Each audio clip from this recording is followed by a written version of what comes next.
Hello बच्चों, आज हम लोग वर्ग 10 के एनसीईआरटी मैथ की प्रश्नावली जो है 6.3 का क्वेश्चन नंबर जो है 9 पढ़ेंगे। Question number 9। देखिए, ये जो प्रश्नावली है त्रिभुज चैप्टर से है। किससे है? त्रिभुज चैप्टर से है, यानी आपका जो है चैप्टर नंबर जो है 6 से है।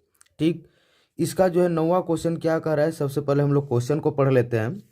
दिया है कि आकृति 6.39 में ए बी सी और ए एम पी दो समकोण त्रिभुज है जिनके कोण बी और यम जो है क्या है, समकोण है। समकोण का मतलब कि यानी बी और यम जो है दोनों का मान जो है कितना कितना डिग्री होगा, तो 90 डिग्री होगा। ठीक, तो कह रहे कि सिद्ध कीजिए कि त्रिभुज ए बी सी समरूप त्रिभुज ए एम पी। और दूसरा में क्या सिद्ध करना है कि सी ए बटा में पी ए बराबर बी सी बटा में एम पी। ठीक, तो इसके लिए सबसे पहले हम लोग क्या काम करते हैं कि देखिए यहाँ पर लिख देते हैं हम लोग कि दिया है। सबसे पहले हम लोग प्रश्न में जो दिया है उसको लिख लेते हैं।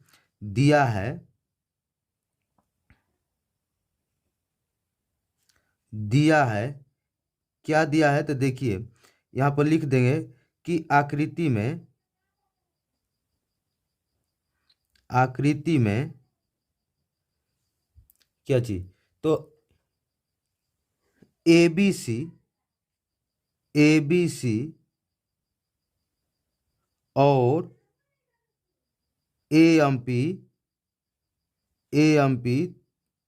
दो क्या है, तो समकोण त्रिभुज है। दो समकोण त्रिभुज है, ठीक ना। जिसमें यहाँ पर लिख देते हैं जिसमें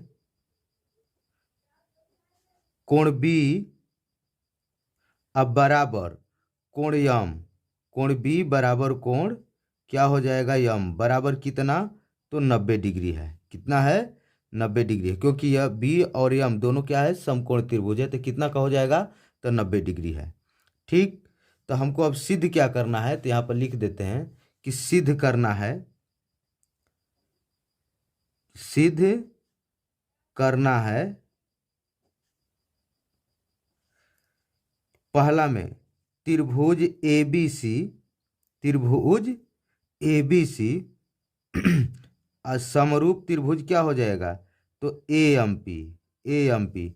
और दूसरा में क्या हमको सिद्ध करना है, तो दूसरा में हमको लेना है ए सी ए, अब बटा में क्या है, तो पी ए है। अब बराबर बी सी के बटा में क्या हो जाएगा, एम पी। बी सी के बटा में क्या हो जाएगा, एम पी। ठीक, यही हमको क्या करना है, तो सिद्ध करना है। तो सबसे पहले हम लोग चलते हैं प्रमाण में। किसमें? अब प्रमाण में। प्रमाण में क्या चलते हैं, तो देखिए, तो हम लोग सबसे पहले हमको ए बी सी और ए एम पी को क्या करना है, तो समरूप करना है। तो सबसे पहले हम लोग जो है इसी दोनों त्रिभुज में चलते हैं। तो त्रिभुज किस में ले लेते हैं, तो त्रिभुज ए बी सी तथा त्रिभुज किस में, तो त्रिभुज हो जाएगा आपका ए एम पी में। किस में, तो ए एम पी में हो गया। ठीक, क्या दिया है पहले ये देखते हैं। तो देखिए इसमें जो है कोण ए, देखिए यहाँ पर ए बी सी और ए एम पी दोनों में ए जो है उभयनिष्ठ है, दोनों में ए शामिल है। तो इसलिए लिख देते हैं हम लोग कि कोण ए बराबर कोण ए क्या है, तो उभयनिष्ठ यानी कॉमन है, दोनों में शामिल है।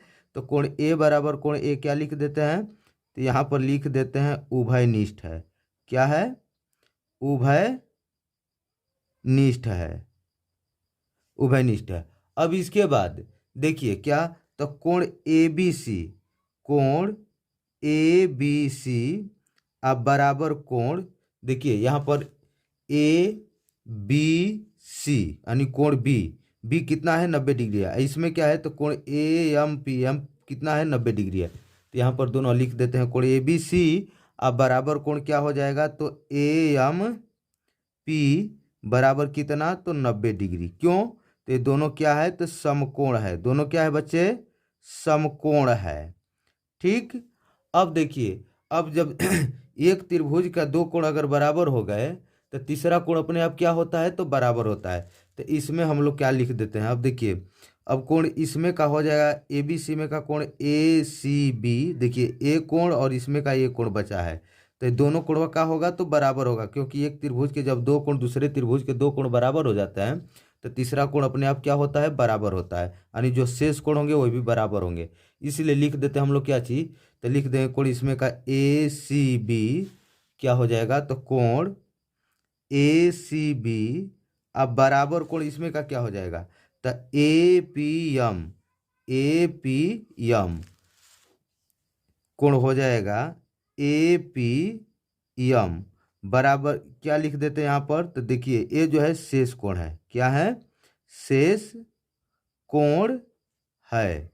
तो यहाँ पर हम लोग अब क्या साबित कर लिए कि एक त्रिभुज के तीन कोण दूसरे त्रिभुज के तीन संगत कोण के क्या हुए, तो बराबर हुए, क्या हो गए, बराबर हुए, यानी एक त्रिभुज का तीन कोण दूसरे त्रिभुज के तीनों संगत कोण की क्या है, तो बराबर है। तो इसलिए यहाँ पर एक कसौटी लगेगी। एक कसौटी क्या है, यानी किस आधार पर अभी दोनों त्रिभुज समरूप होंगे, तो ये कौन सा आधार है, तो कोण कोण कोण, कौन सा इसकी कसौटी होगी, तो कोण कोण कोण। इस क्राइटेरिया के अंतर्गत जो है हम लोग क्या चीज इसको हम लोग समरूप कर सकते हैं, तो इसलिए लिख देते हैं यहाँ पर कोण